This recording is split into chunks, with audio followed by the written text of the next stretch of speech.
Hey everyone, ASP Traders versus State of Uttar Pradesh. Honorable Supreme Court of India, it has given a landmark judgment. ये जो ऐसा judgement है जो हर एक businessman के लिए या ट्रांसपोर्टर के लिए या ट्रेडर के लिए जो अपने गुड्स को ट्रांसपोर्ट करते हैं एक स्टेट से दूसरे स्टेट में, they must know this judgement of the Supreme Court. ASP Traders जो है ये एक कर्नाटका बेस्ड कंपनी है जो डील करते हैं अरेका नट्स में. इनका एक कंसाइनमेंट ट्रक में लोड होकर के कर्नाटका से दिल्ली जा रहा था. रास्ते में झांसी में GST ऑफिसर्स ने ट्रक को इंटरसेप्ट किया. सारे डॉक्यूमेंट्स थे. Still they found some irregularities in the number of packages and the consignee details. बस उन्होंने कहा भाई ट्रक तो डिटेन हो जाएगा, आगे नहीं जाएगा until unless you pay the tax and the penalty. ASP Traders को जब पता चला तो उन्होंने कहा ठीक है भाई हम बिजनेस का लॉस तो नहीं कर सकते, सो हमें अंडर प्रोटेस्ट ये टैक्स और पेनल्टी पे करना होगा. And they paid the tax and the penalty under protest. Once the tax and penalty was paid, the GST officers they release the truck along with the consignment by the issuance of MOV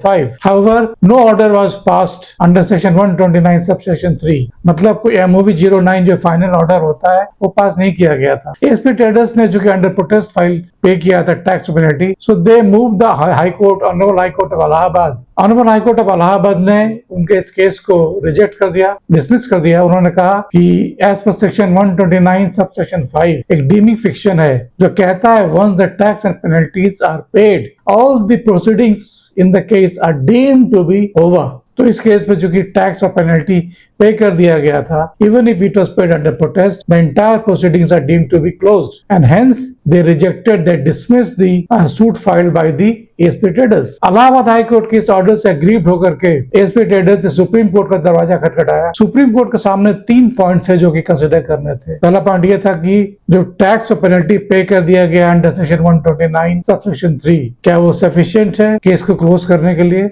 number 2 point था जो dimming fiction है under section 129 subsection 5. तो ये कहता है कि एक बार tax और पेनल्टी पे हो जाए then all the proceedings are deemed to be concluded. तो ये जो डीमिंग प्रोविजन है, डीमिंग फिक्शन है, क्या ये सब्स्टिट्यूट करता है सब्सटैंटिव लॉ को, स्टैट्यूटरी लॉ को, जो कि सेक्शन 129 सबसेक्शन 3 में ही है. तो ये कहता है कि एक ऑर्डर पास करना चाहिए GST ऑफिसर्स को, एक फाइनल ऑर्डर पास करना चाहिए in the form of MOV 09 और उसकी समरी होती है जो DRC 07 के थ्रू पोर्टल पे अपलोड होना चाहिए. तो क्या जो डीमिंग फिक्शन है वो सब्स्टिट्यूट करता है इस स्टैट्यूटरी लॉ को, प्रोविजन को जो मैंडेटरी है. एंड नंबर 3, अगर टैक्स पेयर को अपील करना है तो बिना किसी फाइनल ऑर्डर के कैसे अपील करेगा, क्योंकि section 107 of the CGST act तो ये कहता है कि जो अपील होगी फाइल वो जरूर अगेंस्ट किसी ऑर्डर होनी चाहिए, एक ऑर्डर होना चाहिए. तो सुप्रीम कोर्ट ने फैसला दिया कि एज पर सेक्शन 129 सबसेक्शन 3 ये मैंडेटरी है GST ऑफिसर्स के लिए कि even if the tax and penalties are paid, still उनके लिए ऑब्लिगेटरी है कि वो एक ऑर्डर, फाइनल ऑर्डर पास करें, इसको MOV 09 कहते हैं, और उसका DRC 07 के माध्यम से अपलोड करें पोर्टल पे,